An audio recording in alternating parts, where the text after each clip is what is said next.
Welcome to Leaders Lead Podcast. Are you ready to conquer your challenges and achieve greatness? Join us as we dive into inspirational stories of industry leaders who have overcome adversity and reached new heights.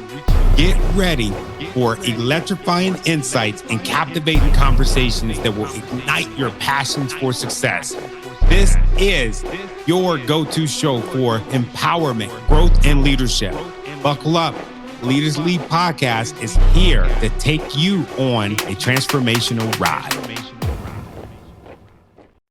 Hey. Welcome to Leaders Lead the Podcast. I am super excited for my guest today. This is one day after the election. So many people are waking up. So many people are happy. There's people, especially in my household, they're sad. I've seen so many tears, dropping the kids off.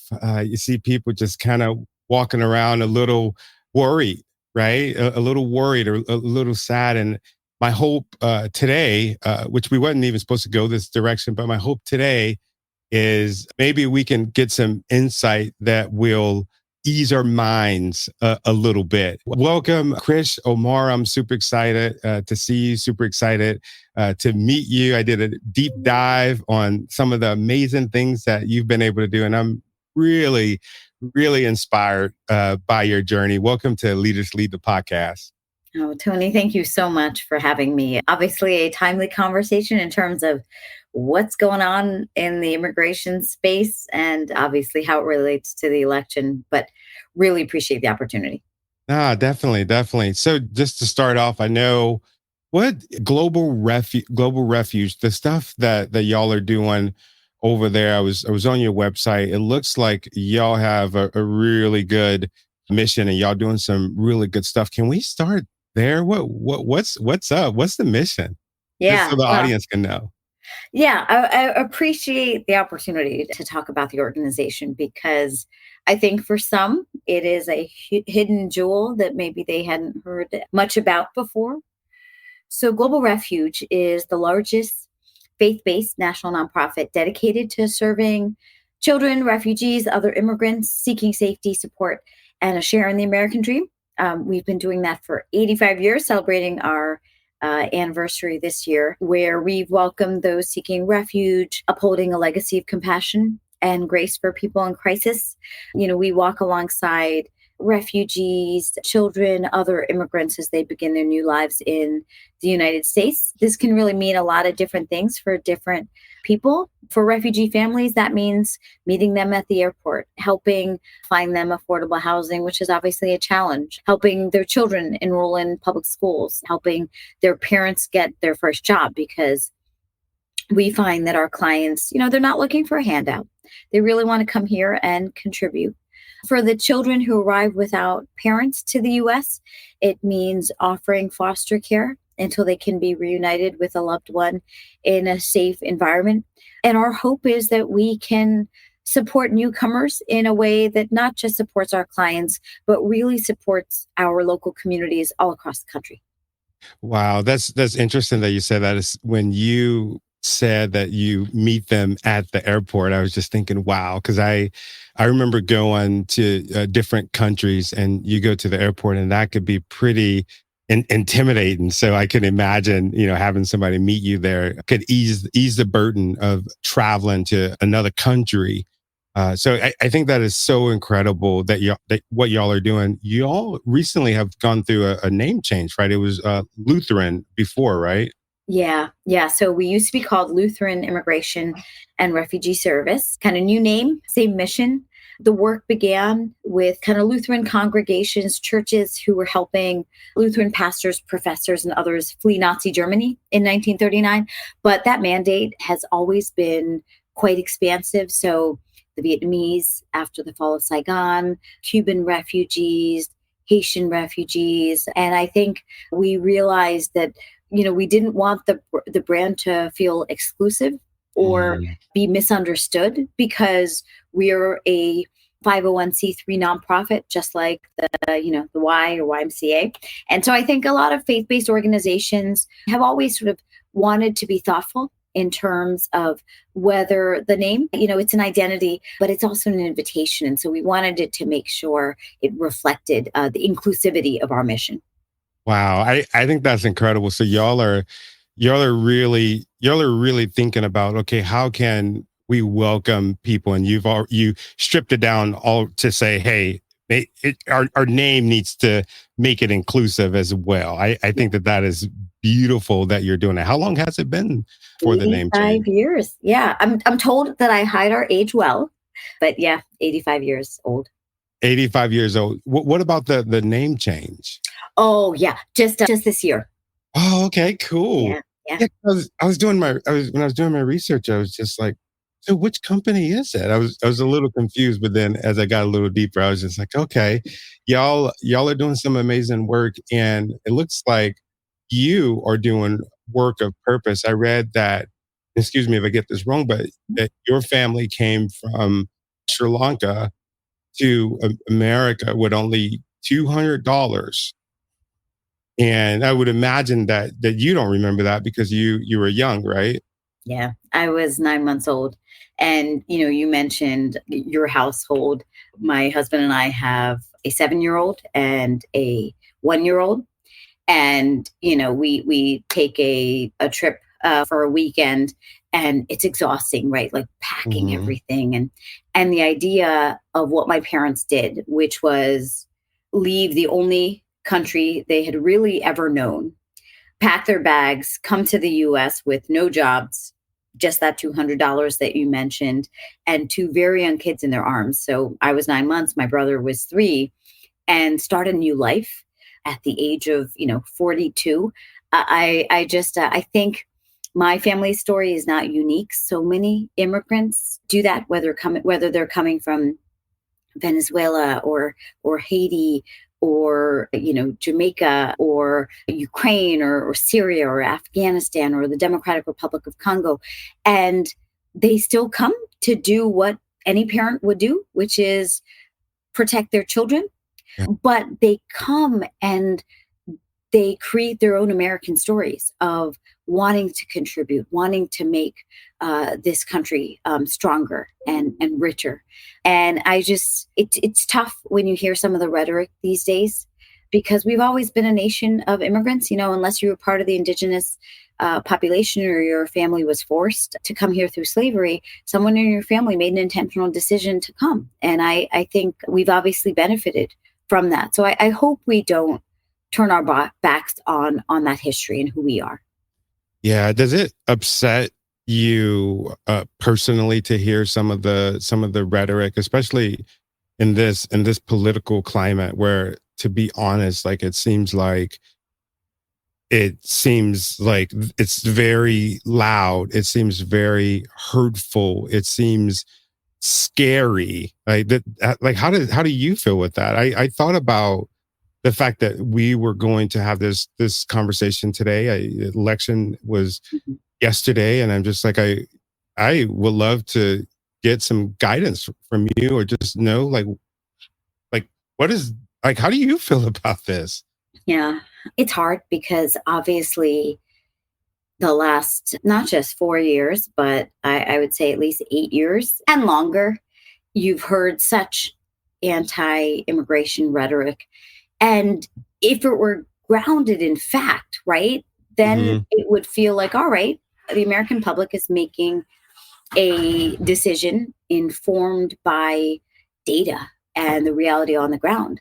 But we know, and I hope most Americans know, that, for example, Haitian immigrants are not eating your neighbor's cats and dogs. Yeah. And yet, right, that's a debate happening right now. And it's insane. And to me, it is worrisome, not just because of the hatred and the racist kind of, dog whistles that it's invoking, but it's that we are also not addressing the real problems that need to be fixed. And so, I think one example of that is, this idea that immigrants are coming to take your jobs. Study after study shows that immigrants actually create American jobs 45% of Fortune 500 companies were founded by immigrants or their children. Today, 55% of our country's billion-dollar startups have been founded by immigrants. And so I think that's, to me, what makes me worry about the future that my daughter, our children, will inherit, which is, will we try to fix the real problems that our country faces, like the demographic cliff, where we have the lowest birth rate since the census has been tracking this issue, to care for our kids and our parents? It's going to require us to have a robust workforce that includes immigrants. I understand why there are certain kind of native-born populations who feel like, why them, or scarce resources going to those people. But it's just not grounded in fact, right? It's grounded in this scarcity mentality. And our country, in my humble view, is the greatest nation in the world. And we need to start acting like that. And that means not fear-mongering, but actually fixing a broken immigration system and figuring out how we do what is both the right thing and the smart thing to do for our country and for our children. Yeah, I love that. Something else that I saw that you did. I saw your TEDx. That was so cool. You did such an amazing job. I think you are one of my new favorite speakers. You're an amazing speaker, but you mentioned that being an immigrant or a hire in immigrants could be a superpower for organizations. Can you speak to that a little bit? Because I know some people, when they hear that, they're like, superpower? How is that possible? I believe it, but yeah, I would say little did I know that was a controversial subject. But when you work in my line of work, you realize that anything that's immigration related seems to be controversial these days. And it's frustrating because, what immigrants contribute to this country never used to be up for debate. When the U.S. was recovering after World War I, it was immigrant labor that put the roar in the roaring 20s, meaning that it was first and second generation immigrant labor that made up more than half of manufacturing labor. When we were coming out of stagflation in the 1970s and early 80s, it was a critical time where some of the economic prosperity we experienced after that was as a result of the role that newcomers play. And so the TED Talk, I hope your listeners may check it out. The point was that one of America's superpowers, as a superpower, is immigration. Immigrants have so often been on the front lines of our nation's success, whether it's keeping the lights on, our hospitals running, building our schools, fixing our roads. And I think that's where I hope people listen, understand that it is not, and it should not be, zero sum. We need to take care of folks who were born here just as much as we need to welcome folks who kind of use a legal pathway to come to our country, or who have been here for decades and are kind of an integral part of our communities. And so I think that's where I hope, now that election season is largely over, we can get past the rhetoric and trying to score political points and actually figure out how we create a system that is orderly, that allows for those who want a legal pathway to come here and contribute to do so. Yeah. Why do you think, like, in the political climate, why do you think we use the subject of immigration as a scapegoat? Or do you think that? I don't want to put words in your mouth, but No. that's what I believe. That's what I think. You're spot on. Why do you think that is? So, I feel like there's a lot of political commentators who are far more experienced and well-versed in this arena of why do politicians do what they do. But I think what we've seen as of late is a one-sided fight. Immigrants are a easy punching bag. Some of that dynamic is, you saw one party view this as a wedge issue, and they figured if they could blame everything from inflation to crime to the opioid epidemic to affordable housing on immigrants, who don't have the political representation, the voice to counter that narrative. It's easy to say, oh yeah, every single problem of what you're experiencing, can be sourced to those people, I think it was easy to do so. And I think the other dynamic was it was a one-sided fight because you had one side saying that, and the other side seemed to view immigration as their Achilles heel. And so rather than making a kind of full-throated, proactive argument for why immigration is essential to kind of our way of living, they decided to kind of largely remain radio silent on the issue. And so what you've seen in the last few years is the entire discussion around immigration policy has shifted. So Democrats are not just accepting, but in some cases embracing what used to be Republican talking points. And just the final thing I'll say is, there are definitely days where I feel like I'm just hitting my head against a wall, but I also feel really blessed in my role because, when I turn off the TV and tune out social media, I get the chance to go talk to communities in some of the reddest of red states, the bluest of blue states. And most people are somewhere in the middle, right? They're not calling for a completely open border, and they're not calling for a completely closed border. They want a system that allows for us to meet our commitments to family reunification, to being a global humanitarian leader, to economic prosperity, and figuring out a system that is orderly. Like, we don't want to see chaos at our southern border. But I do think that we can be both a nation of immigrants and a nation of laws. Oh, beautifully said. I love that you said that.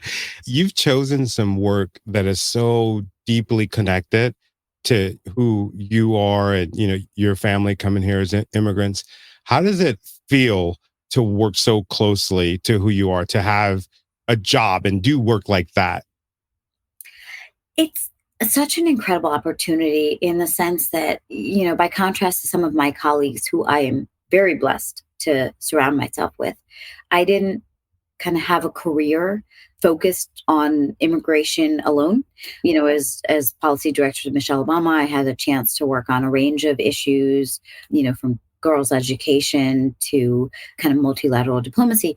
And so it was a great opportunity as someone, as you mentioned, with an immigrant background.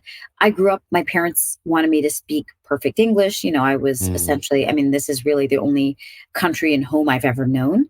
And maybe it was them or maybe it was their generation. They wanted us to integrate. They didn't want us to think of ourselves as immigrants. And so when this opportunity presented itself to me, I said, you know what, this is great. This is a real opportunity for me to pay it forward, because my family was blessed by the fact that the Baltimore City public school system gave my dad a chance to become a Baltimore City public school teacher. He worked 37 years in the school system, retired at the age of 80. My mom was also an educator, ultimately retired from Morgan State, one of the great HBCUs of our country. And I think it was that warm welcome that gave me the chance, to really have some of the most amazing opportunities of a lifetime. And so I hope that I am able to pay it forward. And certainly it has become an area where I want to make sure that my kids grow up in a country that was as welcoming as the one that accepted me and my family. Oh, awesome. You mentioned that you worked as a policy director for Michelle Obama. I would imagine that was an amazing experience, right? Every time you hear her speak, that she is a force to be reckoned with. And I know every time there was a discussion on candidates, certainly I'd get a slew of texts that were like, do you think she'll jump in? Do you think she'll jump in? But, she never pursued politics in her own right, but obviously was such a fierce and fearless public servant in her work during the 8 years of the Obama administration and beyond. Even today, I think she had such a unique ability to identify the issues of national importance that weren't receiving the attention that they deserved, whether that was encouraging our kids to live more active lifestyles, making more informed, nutritious decisions, to serving our military families, to global girls' education. And so it was obviously an honor of a lifetime to work with her. Yeah, a lot of people that I've talked to, they're like, "Oh, I didn't know, or I didn't realize that the first lady had a policy director." And I'm like, Yeah, it's like it's a real thing. Like like Yeah. it's not just some position that people have as the first lady. They actually do work, and it sounds like y'all were able to do some amazing work. Can you speak to some of the stuff that you worked on during that time?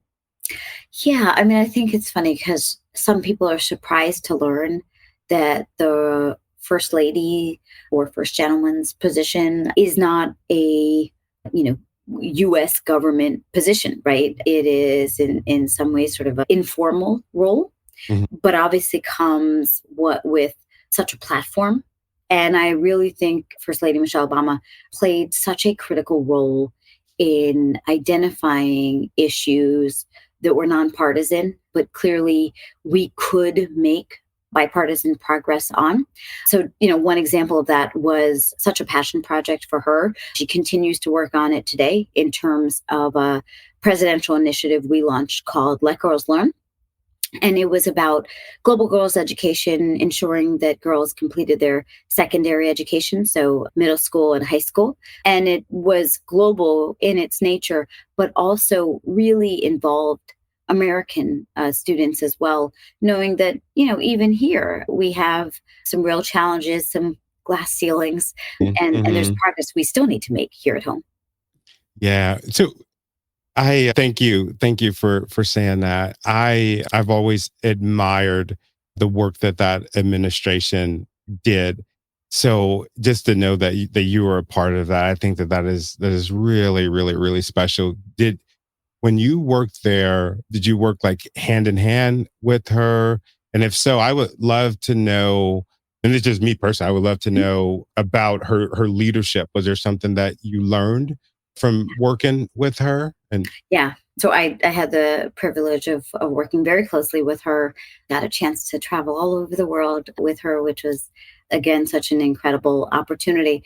I think one of the most important lessons I learned from her that I continue to carry with me is meeting people where they are.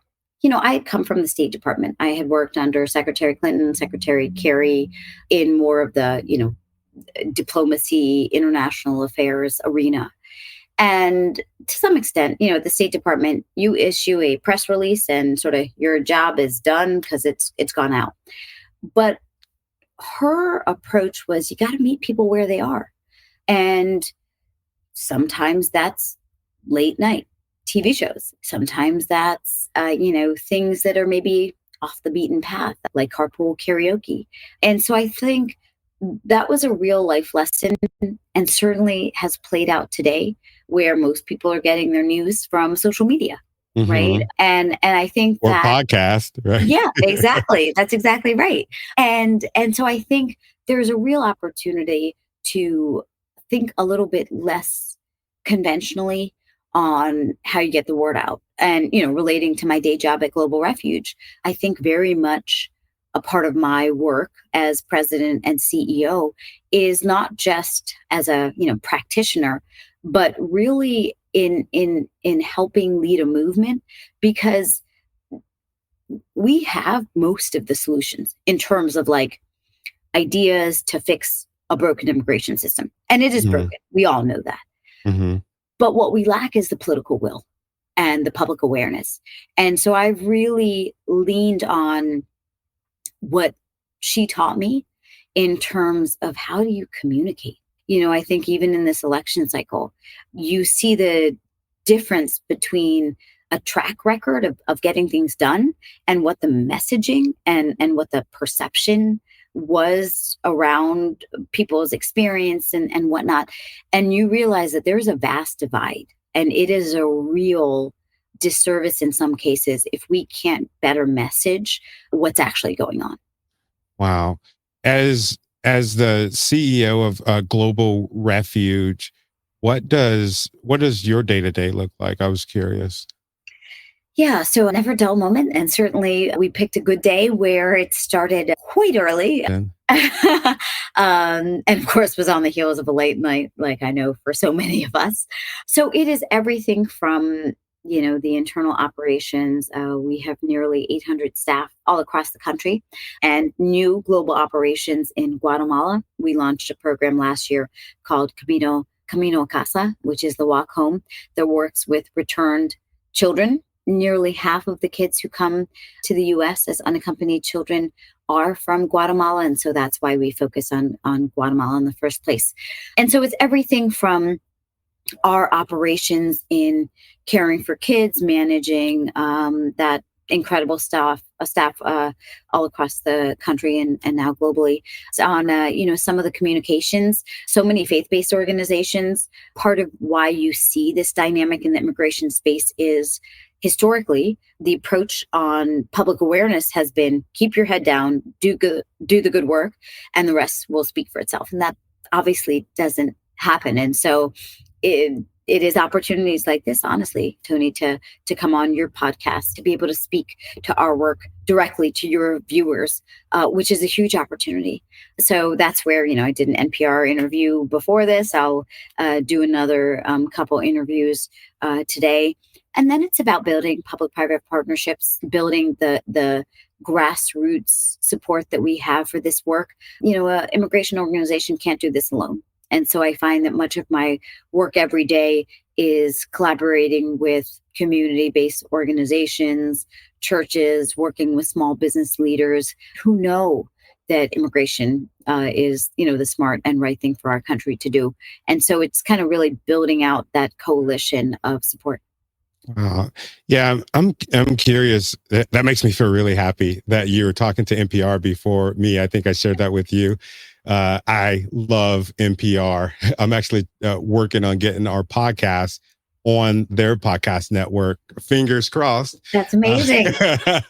But what are some things because I would imagine you're getting a lot of media requests. What is the big topic that they're asking you as a CEO of Global Refuge? I'm just curious. Yeah. So given that this is a almost unprecedented occurrence of a president returning to power for a non-continuous second term, certainly there are questions about what did we experience, what do we learn from the first Trump administration in terms of how we think some of the campaign rhetoric we've heard in the last few weeks and really this entire election season would play out for Muslim Americans, undocumented individuals, this claim of mass deportation being sort of a bloody affair. I think there's a lot of questions. And that's not just about the fear and anxiety that we are seeing in our kids and families that we serve, but it's also how is that going to impact our community? I mean, even thinking about the fact that a mass deportation would impact at least 5% of our workforce in essential areas like how do we get food on our table? Well, that's immigrant labor out there in the fields, the nurses and doctors at our hospitals, in hospitality. I mean, this is going to be devastating. We've seen this before. And so many of the questions are what we can expect, what we learned from the prior administration. We are going to make every attempt to work with the incoming administration as we have done over those 85 years. We've always reached across the aisles. We've always, I think, been a moderating force saying, look, to fix the immigration system, we have to create compromise. Sometimes compromise is a dirty word these days, and that's, I think, unfortunate. But that's very much going to be the nature of the next few months as we see the transition. Yeah. So I know y'all have been around for over 80 something years. Their last administration, when he was in office, were they receptive to working with y'all? So, and I don't want you to say nothing that would make them listen and be like, oh, yeah. It isn't something, it's nothing that I didn't say publicly. Okay. Perfect. No. So my view is you got to try, right? Yeah. This issue is too important for us to give up. And so I continue to carry hope. And every time President Trump made a comment about, we need more international students to drive our economy, I hope that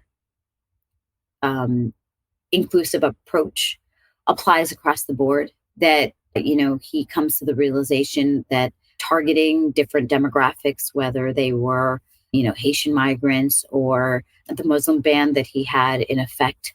I hope there is remembrance of what that meant and the outrage, like in 2018 with the family separation crisis. And yet, of course, during the campaign, we did hear him float family separation as a policy that was still on the table.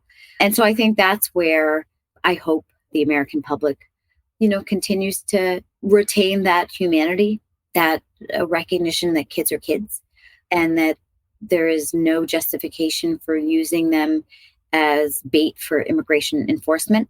So that's what we'll certainly be focused on.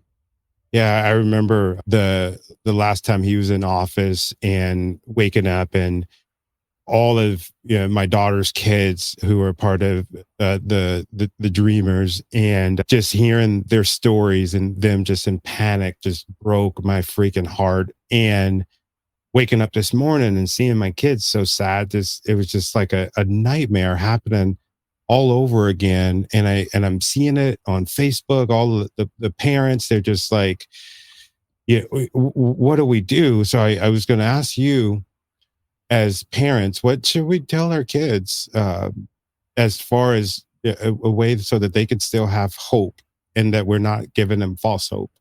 Yeah, it's a hard question. And it's something that I'm grappling with as well. As I, chatted with my 7-year-old this morning, and it's amazing, kids, how they're so mature. They're so tuned in. I truly believe that what we don't fix, they will, but we shouldn't place that burden on them, because this is on us, right? These are the dynamics we've created. We are a part of this problem. We need to solve it. And so I think some of this is, better informing ourselves, because some of what you are seeing is second and third generation immigrants who maybe this issue feels like a distant past. And so we certainly don't want a dynamic of where a younger generation has, through their parents or grandparents, climb the ladder and are now receptive to pulling it up after themselves. But I also think we need to contextualize this. Unfortunately, anti-immigration sentiment is about as old as American pie. And so I've got to believe that this too will pass, but it's not going to do that without us being something more than passive, right? We've got to be proactive about better messaging. Candidly, I am so grateful to you for having me on, because it's got to be beyond me and Global Refuge and the immigrant community. I know that I am discounted in what I say these days because I'm an immigrant by background, and I lead an immigration organization.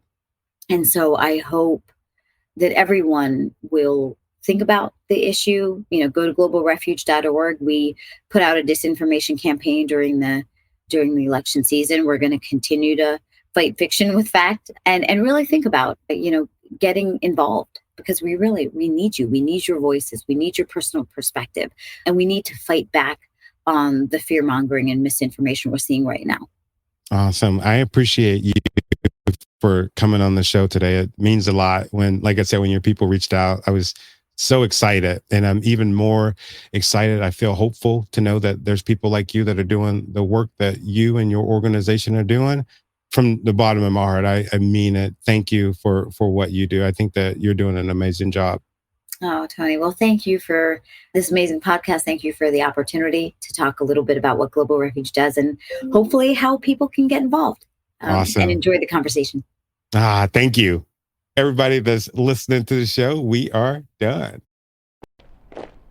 Thank you for allowing me to travel with you on your journey. I want to say thank you for the things that you're doing, the things that you've done, and the things that you're going to do, because I know that you're going to do something truly amazing. Remember, I'm here to stand by you as you chase your dreams, lead with greatness, and continue to make a difference. Don't forget to subscribe to the podcast so that you can be notified every time we drop a new episode. I'll see you next time on Leaders Lead the Podcast.